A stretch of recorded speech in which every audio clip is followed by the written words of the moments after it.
میرا اگلا سوال علی بھائی آپ سے یہ ہے کہ ہمارے جو نوجوان ہیں 4-5 سال لگا کے لاکھوں روپے لگا کے وہ اپنی ڈگری حاصل کرتے ہیں، لیکن اکثر یہ شکایت سننے کو ملتی ہے کہ مارکیٹ میں جابز نہیں ہیں، ان کو جابز نہیں ملتی سوٹیبل.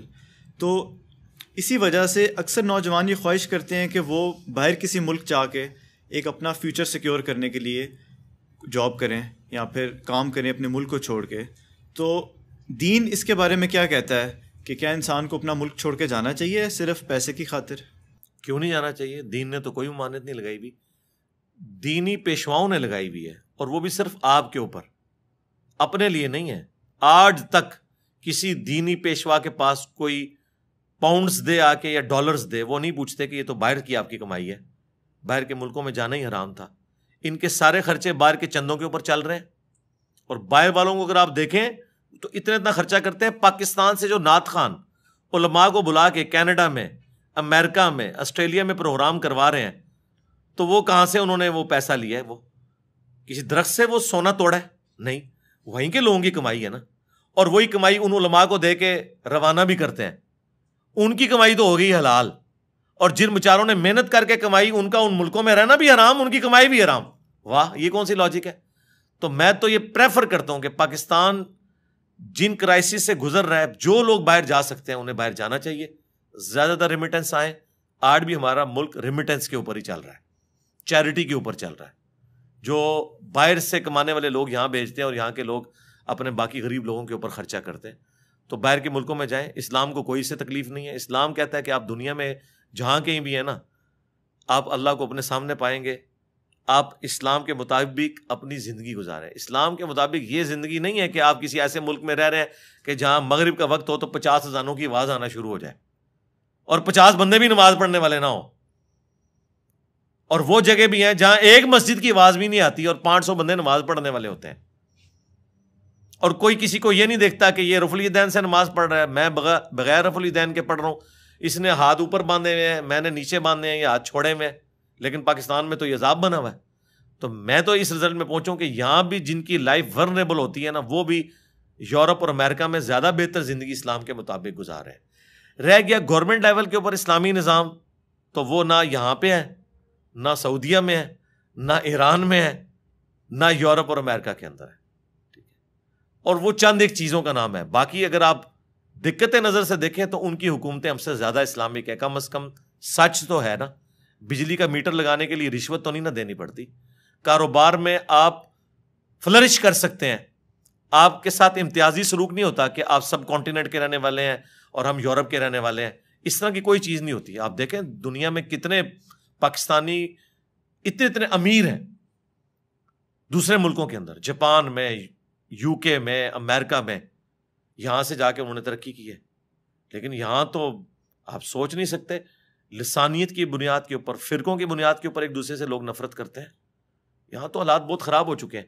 لہٰذا یہ اب اس چیز سے نکالیں اسلامی ملک اور غیر اسلامی ملک. پوری دنیا اللہ کی ہے، اسلامی ملک کوئی بھی نہیں ہے اس وقت.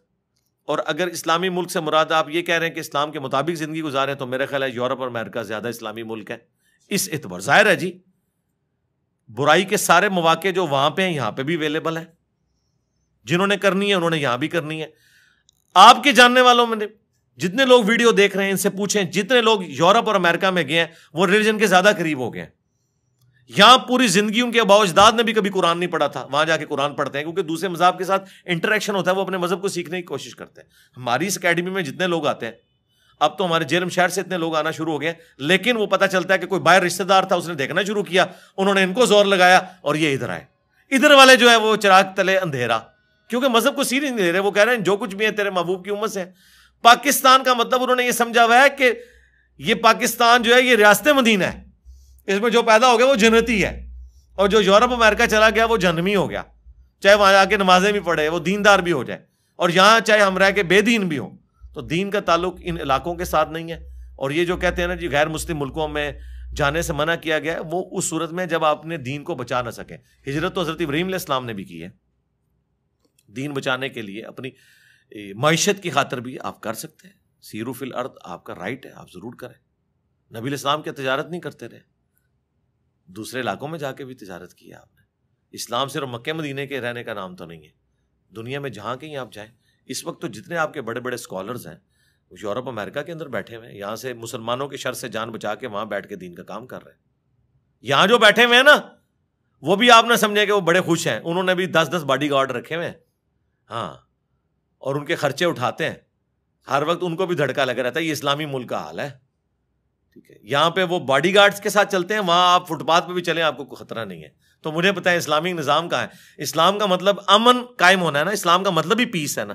تو پیس کدھر ہے؟ ان جگہوں پہ جہاں پرائم منسٹر بھی فٹ پاتھ پہ چل سکتا ہے, یہاں ایک وزیر ایک مولوی بھی جسے 4 بندے جانتے ہیں نا, وہ بھی اس طرح پبلکلی نہیں آ سکتا, کوئی اس کے اوپر نعرہ تکبیر پڑھ دے گا. تو یہ آپ دیکھ لیں. تو یہ ساری خوابوں کی دنیا سے باہر نکلیں. حقیقت یہ ہے کہ اسلامک ورلڈ جو مسلمانوں کے ملک ہیں, ان سے بہتر جگہ اس وقت یورپ اور امریکہ اسلام پہ چلنے والوں کے لیے بن چکی ہے, الحمدللہ. اچھا علی بھائی, آپ کی انہی باتوں سے ایک اور بات میرے ذہن میں آئی ہے کہ بجائے اس کے کہ اگر کوئی شخص باہر کے کسی ملک جا کے وہاں پہ کماتا ہے, زندگی گزارتا ہے, تو وہی ایفرٹ اگر اپنے ملک میں رہ کے اس کو بہتر کرنے کی کوشش کرے, تو کیا یہ چیز افضل نہیں ہوگی؟ ہاں, یہ بہتر ہوگی. اس لیے نہیں کہ یہ کوئی اسلامی ملک ہے, اس لیے کہ جس ملک میں آپ پیدا ہوئے ہیں, جس مٹی میں آپ پیدا ہوئے ہیں, اس کا زیادہ حق ہے آپ کے اوپر. پلس آپ کے ریلیٹیوز جن سے آپ نے صلہ رحمی کرنی ہے, بیوی بچے ماں باپ, وہ تو ادھر آپ کے ساتھ ہے نا. بہت کم لوگ ہیں جو ساتھ شفٹ کر سکتے ہیں. اس اعتبار سے تو یہی رہنا چاہیے, آخری درجے تک یہی کوشش کرنی چاہیے. اور یہ میں صرف پاکستانیوں کے لیے بات نہیں کر رہا, جو یورپ میں پیدا ہوئے ہیں نا, ان کے لیے تو آبائی ملک وہ ہے. ان سے میں کہوں گا وہ ادھر رہیں, ان کا پاکستان سے کیا لینا دینا, ان کے لیے تو آبائی ملک وہ ہے. آپ کو اسلام آباد کی مثال سمجھ آئے گی. اسلام آباد عید کے موقع کے اوپر خالی ہوا ہوتا ہے. انشاءاللہ 1 ڈکے کی بات ہے, یہ کبھی خالی نہیں ہوا کرے گا. اس کی وجہ یہ ہے کہ اب جو بچے یہاں پیدا ہوئے, یہاں پڑھے, ان کی شادیاں یہاں ہو گئی, انہوں نے تو اپنے گاؤں میں عید منانے نہیں جانا. ان کا گاؤں تو یہ ہے. ابھی تو اپنے ماں باپ کو خوش کرنے کے لیے کبھی پیچھے گاؤں میں چلے جاتے ہیں نا, ادروائز. اور ان کے ماں باپ بھی بڑے ظالم ہیں کہ اگر وہ ریٹائرمنٹ کے بعد اپنے بچوں سے ضد کر کے اور اپنے آبائی علاقوں میں شفٹ ہو جاتے ہیں اور اپنے بچوں کو یہاں چھوڑ دیتے ہیں, اس لیے کہ جی ہمارا علاقہ تو وہ تھا. تو ظالموں, تمہارے بچوں کا تو علاقہ یہ ہے نا, ان کے اوپر تو ظلم نہ ڈھاؤ. ان کا کیا قصور ہے کہ تم ان کو چھوڑ کے آخری وقت میں وہاں جا رہے ہو اور ان سے بھی ڈیمانڈ کرتے ہو کہ وہاں شفٹ ہو. ان کے لیے تو یہ ملک ہے نا, تو ان کو یہاں پہ رہنے دو, اسی شہر کے اندر رہنے دو. اسی طریقے سے جو جس ملک میں پیدا ہوا, میں اس کی بھی بات کروں گا, وہاں پہ رہے. یہاں پہ پاکستان میں جس کو, بلکہ ہم تو اپنے دوستوں سے اکثر میں کہتا ہوں کہ اگر آپ کے پاس تھوڑا سا پیسہ ہے نا, تو یورپ اور امریکہ میں وہ فیسلٹیز نہیں ہے جو پاکستان میں ہے. کس یورپ کے ملک میں, امریکہ کے اندر آپ کو 4,000 روپے میں پاکستان کے کپڑے دھونے والی مل جائے جو پورے مہینے کے آپ کے کپڑے دھوئے؟ بتائیں. پاکستان میں تو آپ کے پاس تھوڑا سا پیسہ ہے تو آپ بادشاہوں کی زندگی گزار سکتے ہیں. صحیح بات. ہاں, یہ جو اتنا بڑا ایڈوانٹیج ہے, یہاں پہ 3,000 روپے میں آپ کو صفائی کرنے والی مل جاتی ہے. جائیں جناب یورپ امریکہ میں, آپ پوری تنخواہ بھی دے دیں, آپ کو صفائی کرنے والا بندہ نہیں ملے گا. گھنٹے میں بھی شاید اس سے زیادہ. جی جی. تو اس لیے پاکستان تو یاشی کا اڈا ہے, جنت ہے. جس کے پاس تھوڑا سا پیسہ ہے, زیادہ پیسے کی ضرورت نہیں, تھوڑا سا پیسہ, عام بندے سے تھوڑا سا ہٹ کے پیسہ ہے, اس کے لیے تو یاشی ہے. اور لوگ پھر عزت بھی کریں گے. اور سب سے بڑی بات ہے یہاں پہ ٹیک کا, یہ اکثر آپ گاؤں ایریا میں جاتے ہیں, اتنی پیاری پیاری کوٹھیاں بنی ہوتی ہیں, بندے کہتے ہیں یار کروڑوں روپے اس نے لگا دیا, اس کی وجہ شہر میں شفٹ ہو جاتا. شہر میں شفٹ ہوتا تو لوگوں کی باتیں سنتا. ایک ان پڑھ بندہ باہر کہیں مزدوری کی, پیسہ آ گیا, شہر میں جائے گا تو لوگ بے عزت کریں گے اسے تو انگریزی بھی نہیں بولنی آتی. لیکن وہ اپنے جس گاؤں میں رہ رہا ہے ادھر تو اس کا ٹیک ہے, تو وہیں پہ کوٹھی بنائے گا. وہ صحیح کرتا ہے کہ عزت بھی ہے, واقفیت بھی ہے, رشتہ داری بھی ہے, خوشی غمی میں لوگ کام بھی آئیں گے. تو اس اعتبار سے میں تو پریفر کرتا ہوں. میں نہیں نہ گیا, میرے پاس تو ساری فیسلٹیز موجود تھی, میں نہیں گیا. الحمدللہ جو یہاں پہ گیون سرکمسٹانسز کے اندر اللہ تعالیٰ نے حالات و واقعات دیے ہیں, ہم تو خوش ہیں یہاں پہ الحمدللہ. یعنی میری ان باتوں کا کوئی قطعاً یہ مقصد نہ سمجھے کہ میں لوگوں کو موٹیویٹ کر رہا ہوں کہ پاکستان چھوڑ کے جاؤ. یہ پاکستان کی بہتری کے لیے کہ بجائے یہاں تم خودکشیاں کرو اور اپنی میڈیکل لائف جو ہے وہ 50 سال کی عمر میں تم 80 سال کی میڈیکل لائف گزار لو غم کے اندر ہی. ٹھیک ہے, تمہارے آرگنز کی عمریں جو ہے 60 سال 70 80 سال ہوئی ہوں اور ویسے عمر 40 سال ہو غم کی وجہ سے. زیادہ غم کیا ہے یہاں پہ, میاں بیوی کے زیادہ جھگڑے اکانومی کی وجہ سے ہو رہے ہیں. زیادہ جھگڑے, گھر کے خرچے پورے نہیں ہوتے, اس کی وجہ سے ہی ہوتے ہیں. تو اس کی بجائے اگر تمہیں کوئی چانس لگتا ہے تو جاؤ, اپنے آپ کو اسٹیبل کرو, اس کے بعد ٹھیک ہے واپس آ جاؤ, وہ آپ کی مرضی ہے. اس لیے ہم کہہ رہے ہوتے ہیں. اچھا علی بھائی, میرا آپ سے اگلا سوال یہ ہے کہ اکثر میں دیکھتا ہوں, بلکہ یہ تو میرے ساتھ بھی ایکسپیرینس ہو چکا ہے, کہ جب جذبہ ایک دم اسلام پہ چلنے کا آتا ہے کسی بھی نوجوان یا کسی کو بھی, تو وہ سب سے پہلے یہ سوچتا ہے کہ میں دینی تعلیم حاصل کروں اور میں کسی مدرسے چلا جاؤں. اکثر میں نے دیکھا ہے کہ کچھ میرے دوست ہیں وہ کالجز میں پڑھ رہے ہوتے ہیں, لیکن وہ چھوڑ دیتے ہیں اپنے کالجز کہ ہم کسی مدرسے میں جائیں گے. تو کیا یہ جو کالجز اور یونیورسٹیز میں جو پڑھائی کرائی جا رہی ہے یہ غیر اسلامی ہے؟ یہ دو الگ سے سوال ہو گئے ہیں, آپ ان کو ڈیوائڈ کریں. پہلے تو ہم یہ ڈسکس کرتے ہیں کہ جو جذبہ پیدا ہوتا ہے اس کے بعد وہ جو ایکٹیویٹی پرفارم کرتا ہے وہ ٹھیک ہے یا نہیں. ایکٹیویٹی تو بالکل ٹھیک ہے. اس کی وجہ ہے کہ جب آپ کا اچھا فاسٹ فوڈ کھانے کو دل کرے گا تو آپ اگر پنڈی میں تو آپ سیور پہ جائیں گے یا KFC پہ جائیں گے یا میک ڈونلڈ پہ جائیں گے, یہی کریں گے نا. یہ تو نہیں ہوگا کہ آپ راجہ بازار الیکٹرانکس کی مارکیٹ میں گھس جائیں گے. تو یہ نیچرل ہے کہ جب کسی کا دینی تعلیم حاصل کرنے کا دل چاہے گا تو مدرسے میں ہی جائے گا جہاں پہ وہ تعلیم دی جا رہی ہے. اب اس کو کیا پتا کہ اندر کیا کام ڈلا ہوا ہے, یہ تو اس کو جا کے پتا چلے گا نا. جس طرح پالیٹکس لوگ بڑے عوامی خدمت کے جذبے کے ساتھ جوائن کرتے ہیں, جب وہ جاتے ہیں تو ان کو پتا چلتا ہے کہ بھائی ایک MNA بننے کے لیے کروڑوں روپے کے اشتہار چھاپنے پڑتے ہیں. غریب آدمی تو MNA بن ہی نہیں سکتا. ٹھیک ہے, تو یہ تو وہاں جا کے اسے پتا چلتا ہے نا کہ کام کتنا مشکل ہے. تو یہاں پہ بھی ایسا ہے. تو اس وجہ سے وہ بیچارہ اپنی جگہ تو ٹھیک سوچتا ہے, لیکن اب میں سمجھتا ہوں کہ اس ماڈرن ایج کی وجہ سے یہ معاملات بھی آسان ہو چکے ہیں. کتابیں الحمدللہ نیٹو لینگویجز کے اندر آ چکی ہیں, کاؤنٹر ویریفائی کر سکتے ہیں. عربی کورسز آن لائن علماء کے اویلیبل ہیں, وہ کر کے آپ ایون آن لائن درس نظامی کی تعلیم بھی حاصل کر سکتے ہیں, کمپیریٹیو اسٹڈی بھی کر سکتے ہیں. لیکن میں دنیاوی طور پہ جو پڑھا لکھا بندہ ہے اس سے ریکویسٹ کروں گا کہ اپنے دماغ کو بند نہ کرے, خواہ کسی مدرسے میں بھی داخلہ لے, ٹیکسٹ کو فالو کرے. اور ٹیکسٹ سے مراد میں بزرگوں کی کتابیں نہیں, قرآن اور حدیث. میرے پاس ایک بریلوی مکتب کے عالم دین آئے, آج سے کوئی تقریباً 12 سال پہلے کی بات ہے. تو وہ اپنا فائنل تھیسز لے کے آیا, مجھے پریزنٹ کیا انہوں نے کہ جی یہ دیکھیں آپ, میں نے یہ کام کیا. تو میں نے ان سے ایک سوال کیا, آپ نے مشکات المصابی درس نظامی کے کورس میں پڑھی ہے؟ ان کہا جی اینڈ پہ پڑھائی جاتی ہے, ظاہر ہے انسائکلوپیڈیا ہے. تو میں نے کہا یار یہ پڑھنے کے بعد بھی آپ ابھی تک حنفی ہیں؟ تو ان کی مسکراہٹ جو ہے نا وہ بتا رہی تھی کہ میں نے ان سے کیا پوچھ لیا. میں نے کہا مجھے لگتا ہے مشکات آپ کو صرف اس لیے پڑھائی جاتی ہے کہ اس کا جواب کیا دیا جائے. تو ایسی تعلیم کا کیا فائدہ کہ آپ قرآن و حدیث پڑھ کے اس کا جواب تلاش کریں بجائے اس پہ عمل کرنے کے. ٹھیک ہے, دیکھیں بخاری کا پہلا ترجمہ 1920 میں ہوا ہے, علامہ وحید الزمان ایک دیوبندی عالم نے کیا. ترجمہ کرتے ہی اہل حدیث ہو گئے. اس سے پہلے ترجمہ ہوا ہی نہیں تھا, وہ اسی لیے نہیں ہوا تھا. ٹھیک ہے, لوگ تو کہتے ہیں جی اتنے لوگ گمراہ تھے. بھائی 1920 سے پہلے تو بخاری کا ترجمہ ہی نہیں تھا. اور میں سمجھتا ہوں 1920 میں تو ترجمہ ہوا, اگر صحیح معنوں میں بخاری مسلم عام آدمی کے ہاتھ میں آئی ہیں وہ تو 2020 میں آئی ہیں, اسلام 360 کی وجہ سے یا اور سافٹ ویئر کی وجہ سے, ہماری ویڈیوز کی برکت سے لوگوں کو پتا چلا کاؤنٹر ویریفائی کیسے کرنا ہے. تو اب تو سوشل میڈیا کے ذریعے آپ علم حاصل کر سکتے ہیں. تو مدرسے کے ماحول میں جانے کی بجائے نا کوشش کریں آن لائن بھی درس نظامی کی کلاسز ہیں وہ کریں, عربی کورس کریں, تعلیم حاصل کریں, کمپیریٹیو اسٹڈی کریں. اس کے بعد کمپیٹنسی ایک دفعہ پیدا ہو جائے پھر آپ کتابیں پڑھیں, آپ کو خود بخود حق پتہ چل جائے گا. یونیورسٹی میں بھی آپ کو ہر وہ مسئلہ نہیں بتایا جاتا جو پریکٹیکل لائف میں فیس ہونا ہوتا ہے. آپ کے اندر ایک استعداد, کمپیٹنسی پیدا کی جاتی ہے کہ آپ ان سین پرابلمس کو بھی سالو کر سکیں اپنے نالج کی بیس کے اوپر, کہ اب اس مسئلے میں میں نے اس کی فیزیبلٹی رپورٹ تیار کرنی ہے, اس میں میں نے گراف بنانے ہیں یہاں پہ, پھر میں نے آپٹیمل سولوشن تلاش کرنا ہے, اس معاملے میں میں نے جو ہے وہ ڈیٹا اکٹھا کرنا ہے, پھر اس کے بعد میں نے ایک رزلٹ تک پہنچنا ہے, اسٹیٹسٹیکل انالیسس کرنا ہے. یہ ساری چیزیں آپ سیکھتے ہیں نومیریکلز کی فارم میں.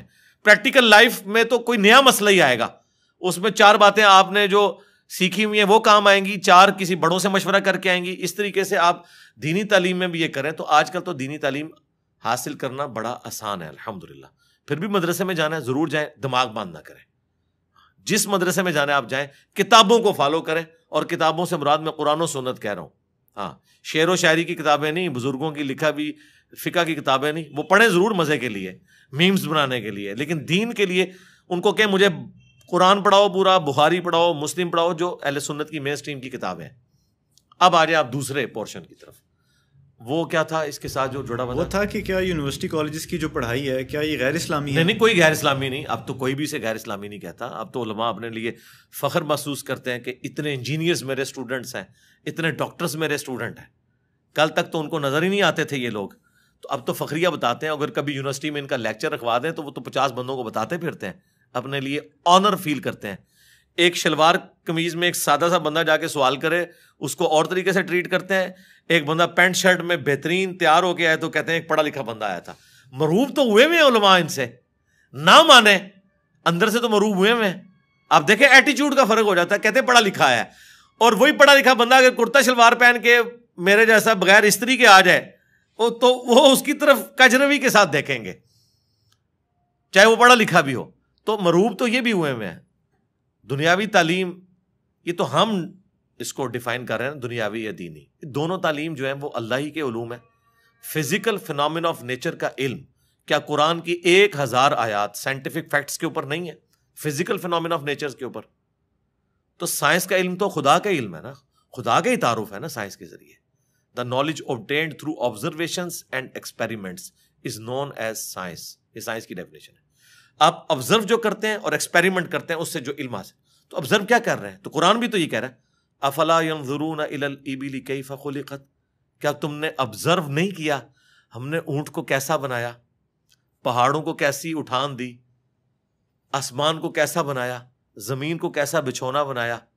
1000 آیات قرآن کی, آلموسٹ 6500 آیات میں سے وہ فزیکل فینومینا آف نیچر سے ریلیٹڈ ہے. سائنس کا علم ہے ہی ہے. تو یہ دنیا کا علم جو آپ کہہ رہے ہیں یہ دین ہی کا علم ہے, یہ کوئی دنیا کا علم نہیں ہے.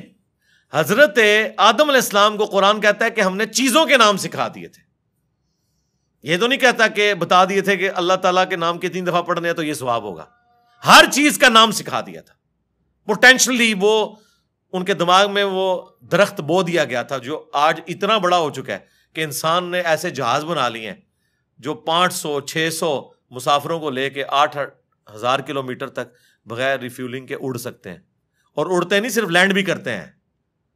یہ سب سے مشکل کام ہے. لوگ کہتے ہیں جی میزائل ٹیکنالوجی مشکل ہے. جناب میزائل ٹیکنالوجی تو شاید ہی کوئی نہیں جو یہ بوئنگ کی ٹیکنالوجی ہے, کیونکہ میزائل تو آپ نے چھوڑنا ہے, اس نے پھٹنا ہے, واپس نہیں آپ نے اتارنا. لیکن اسپیس شٹل کو, بوئنگ جہاز کو اڑا کے آپ نے اتارنا بھی ہے, بندے بیچ میں بیٹھے ہوئے ہیں. یہ مشکل ٹیکنالوجی ہے. تو کر کے دکھایا نا. یہ انسان جب بھی کوئی چیز ڈسکور کرتا ہے نا سب سے پہلے اس کا نام رکھتا ہے. تو پوٹینشلی آدم علیہ السلام کو تمام چیزوں کے نام سکھا دیے تھے جو فرشتوں کو بھی نہیں آتے تھے. انسان کی فضیلت اسی عقل کی وجہ سے.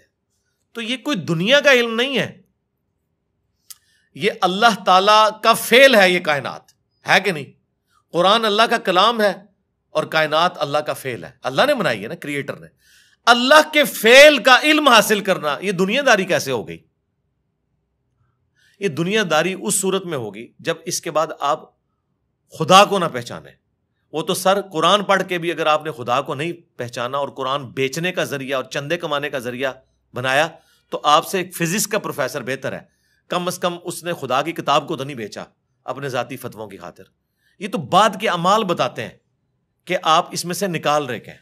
تو آج سائنس کی برکت سے میرا خیال ہے خدا کا تعارف جتنا ہمیں ہوا ہے ہمارے اسلاف کو نہیں تھا. اور آج جس بہترین انداز میں ہم کریٹر کا تعارف ایک انسان کے سامنے رکھ سکتے ہیں, آج سے پہلے تصور بھی نہیں تھا کہ ایسا بھی ہو سکتا ہے. لوگ فخریہ لکھتے ہیں جناب, وہ امام غزالی نے بھی لکھا کہ جی سورج جو ہے وہ زمین سے 50 گنا بڑا ہے, 60 گنا بڑا ہے, یا 5 گنا بڑا ہے, اللہ کی قدرت بتانے کے لیے. لیکن سرکار آج ہم سے پوچھیں 13 لاکھ گنا بڑا ہے تو شاید امام غزالی بھی یہ سن کے بے ہوش ہو جائیں ایک بار. اچھا ایڈا بڑا ہے, ٹھیک ہے, زمین تو بھی 13 لاکھ گنا بڑا. Structure of D N A, genes کی اسٹرکچر, سرکار عقل دنگ رہ جاتی ہے. سائنٹسٹ کہتے ہیں کہ ایک چائے کے چمچ میں اتنے جینز آتے ہیں اور ان کے اندر اتنا ڈیٹا کوڈ ہو سکتا ہے جتنی انسانی تاریخ میں آج تک کتابیں دنیا کی لائبریریز میں پڑھی ہوئی ہیں. یہ کس نے رکھا ہے؟ ایک بیج کے اندر اتنا ڈیٹا رکھ دیا کہ 6 ارب گنا بڑا درخت بنتا ہے اور سال ہر سال پھل دیتا رہتا ہے. سب کچھ اس بیج میں سے نکلا ہوا ہے. دنیا کی کوئی ہارڈ ڈسک اس کو سٹور نہیں کر سکتی. آج سے پہلے یہ تفصیلات ہمیں نہیں پتا تھی نا, ایک اجمالاً پتا تھا کہ انڈے میں سے چوزا نکل آتا ہے. سرکار یہ وہ ڈیٹیلز جو اب سائنس ہمیں بتا رہی ہے, آج سے پہلے کسی کو, یعنی ایمبریولوجی کی فیلڈ اور الیکٹرانک مائکروسکوپ جو 1980 میں آ کے آلموسٹ فائنل ہوئی ہے, اس سے پہلے کسی کو پتا تھا کہ ماں کے پیٹ میں بچے کی ڈیولپمنٹ کیسے ہوتی ہے؟ کیا صحابہ کرام نے یہ دیکھا ہوا تھا؟ ان کا تو ایمان بالغیب تھا. ہم تو پریشان ہو جاتے ہیں کہ یار لوگ تو کہہ رہے ہیں جادو دیکھنا ہے تو یہ دیکھو.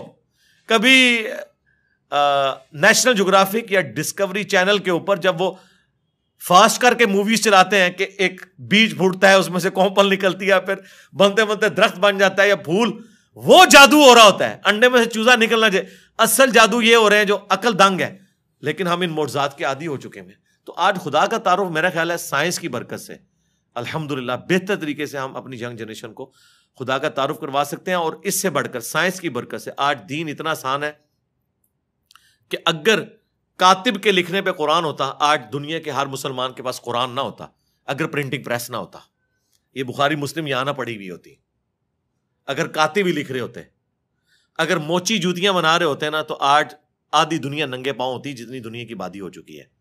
تو سائنس نے ہمیں دین پہ چلنا بھی آسان کیا ہے. آج مساجد کے اندر جتنی فیسلٹیز آپ کو نظر آ رہی ہیں, یہ اجمیر شریف والوں نے دی ہیں آپ کو, یہ بغداد شریف والوں نے دی ہیں, یہ رائے ونڈ شریف والوں نے دی ہیں آپ کو, ملتان شریف والوں نے دی ہیں.